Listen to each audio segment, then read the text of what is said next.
Well, we have Thomas Ian Nicholas on the line joining us. He's coming to Belleville tonight, and you may be familiar with him on a number of fronts.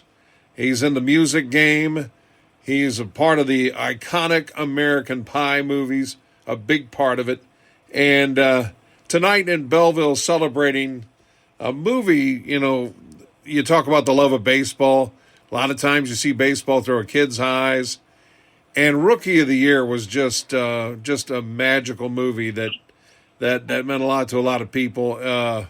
First up, Thomas, thanks for stopping by. Thank you for having me on the show, Sean. I appreciate it. All right, let's talk about this. Go ahead. I'm sorry. Oh, that's fine. I was going to say I played, of course, in the movie Rookie of the Year. I believe his name is pronounced Henry Rowe and Gardner. That's the best. Well, let's talk about it. You've got a screening, meet and greet, and all of that tonight at the Lincoln, and this is, I can imagine, been a fun experience. I know anyone who's had success as an actor as a child, it's a difficult thing to process. What do you do after? And we've heard the stories, but boy, to soak in the nostalgia, and I know when the Cubs won the World Series, you really saw the family dynamics, people going up to their father's grave and listening to the game. I mean, some pretty emotional stuff. So this has been, I can imagine, a pretty wonderful experience for you. Yeah, it's incredible. I have such an affinity for the Cubs because of the film. I've been going since 2008 every year to throw out the first pitch and sing the seventh inning stretch. So I'll be doing that again at some point this year. This will be my, I think, if I'm doing the math right, my 17th year in a row of doing that. And the film itself came out 32 years ago, and I'm so grateful that the film is still embraced by people that loved it then, and they're showing it to their kids now. And so I love doing these events and meeting people that enjoy the film and having an opportunity to kind of say thank you. I know that movie was therapy for a lot of Cubs fans, and through the ups, the downs, the June swoons, 2003, especially when we dug in and watched the old DVD and VCR tape a little more as opposed to the way viewing habits are now. It really was. It was an hour and a half or so of therapy, I can imagine you've found over the years. From 93 till 2016, my joke was when people would say, "Hey, you look familiar," and I would say, "I was the last time the Cubs won the World Series." and they would say, they'd look at me strange. I go, "Well, it happened in 93. And they were like, "Huh?" And then they would laugh and get it. And then obviously, since the Cubs actually won in 2016, I don't get to use that joke anymore. Thankfully. Well, just a lot of fun. And I know when you're a child actor and you think, what's next? And I'd like to stay in this business. And any actor, I know there are ups and downs and waiting for calls and emails, whatever the process, may be over the years. This business of staying in the business had to be incredibly meaningful and not just have some distant memory. Being a part of the American Pie series had to be a pretty special occasion, especially an ensemble cast like that. I can imagine you really built some friendships out of that. Yeah, I'm still friends with all the cast, and we do Comic-Con events together. Certainly in the Midwest, I'm definitely known as Henry Rowengartner.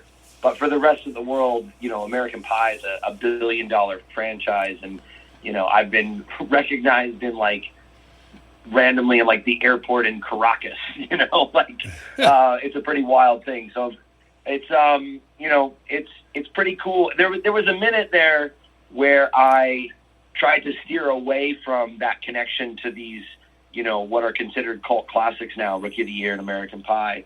And I, wanted to establish myself as an actor. So I went and I produced a film for Lionsgate and went head to head with Mickey Rourke. And I have a new TV show called Underdeveloped on Amazon. And since those things, I've kind of like gone, okay, well, I've established that I can do other things.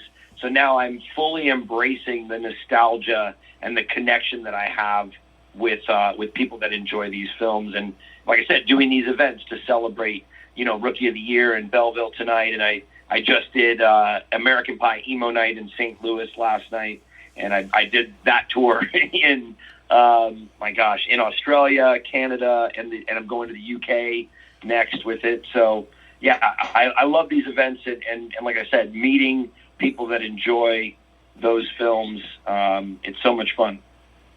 I can't imagine how special it was to work with Eugene Levy. And I don't know if you did that many scenes directly with him over the various movies, but that had to be a special experience. And, let's just say Schitt's Creek showed that he just rubs off on the cast members, that he becomes something of a father figure, not just on the screen, but off.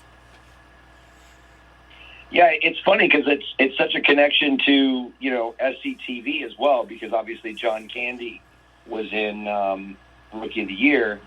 I spent time with Eugene, but I don't think I had scenes with him until American Wedding was the first time that we had like scenes interacting on screen. But obviously, we were always there on set and for the promotion of the films, and he's just a gem of a human, and he takes his comedy very seriously, but that's because he's so darn good at being funny. Well, it's got to be exciting to have more opportunities when you're doing things on both sides of the camera.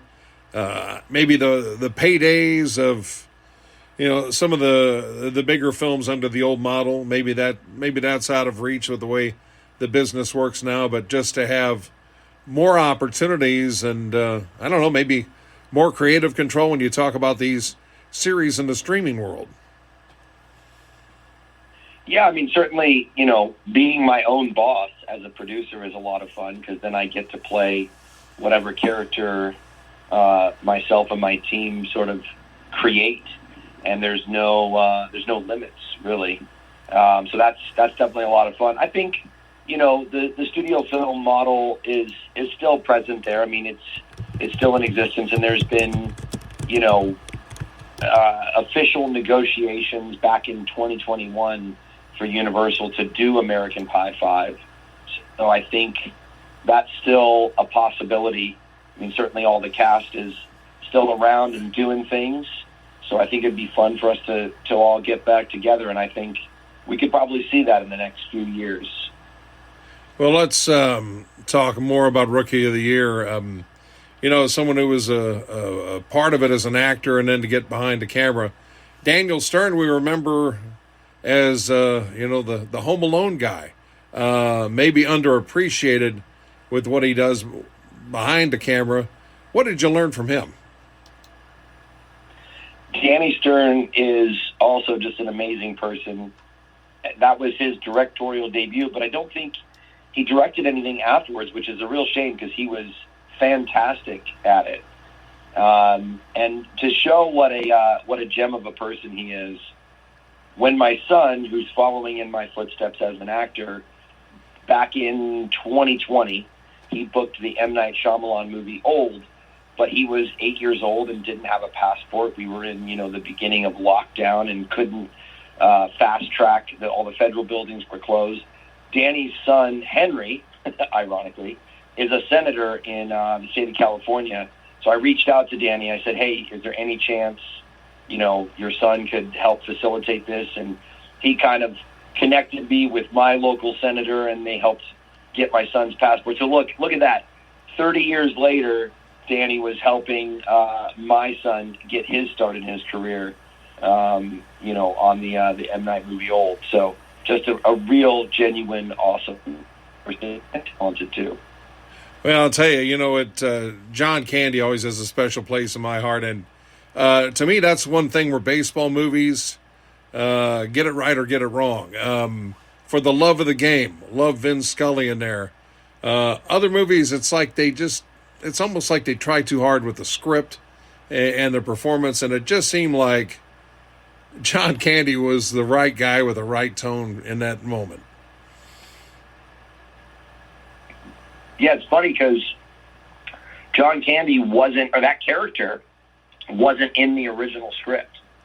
So 3 months after we finished the film in Chicago, when everyone was back in LA, they hired John Candy, who was uncredited in the film, and they shot that whole sequence at the Fox lot. And I'm pretty sure the majority of it was just ad-libs from John Candy. But such an amazing, integral part of the film. I couldn't imagine it without it. Gary Busey, we maybe our memories are too dominated by reality TV, but this is a classic Gary Busey role. I mean, he added a lot of character there. Just a perfect fit for a baseball movie. Oh yeah, Gary was great in the film, and I think there's a sequence on YouTube that shows all the grunting sounds he made every time he pitched. That's really funny. Well, we know a lot of folks, out of the comedy groups out of Chicago, did playing this fictional Cub icon, did it maybe help open some doors for you once you got past childhood? We think all the Cub fans working in the film business, Chicago types, did this ever kick in some warm fuzzies for some guys you had opportunities with? After the success of Rookie of the Year, as far as my acting career is concerned, I went on to do the Disney film A Kid in King Arthur's Court, which was where we got the start of the career for Kate Winslet. It was only her second film. Obviously, we know her from Titanic. Now she's an Oscar winner. And then, of course, 007, Daniel Craig himself, that was his first movie. And then from there, I kind of thought maybe that's it for me, and I'll just be, one of those child actors, but then obviously, booked the American Pie films and sort of solidified my transition into adulthood, which, as far as I understand, it's kind of the eye of the needle. About 3% of kid actors are able to transition into an adult career. So I think it's like, me, Joseph Gordon-Levitt, and a few others. Well, impressive. Well, look forward to it. Lincoln Theater tonight. The meet and greet, the film, just a great experience. I'm looking forward to the event as well. I haven't done a retro screening of Rookie of the Year in quite some time, so this will be fun. This will be very fun. So I look forward to seeing everyone tonight at the Lincoln Theater. Doors are at 6. VIP meet and greet up first, and then the movie's at 7. Thomas Ian Nicholas, thank you so much. Thank you, Sean. I appreciate you.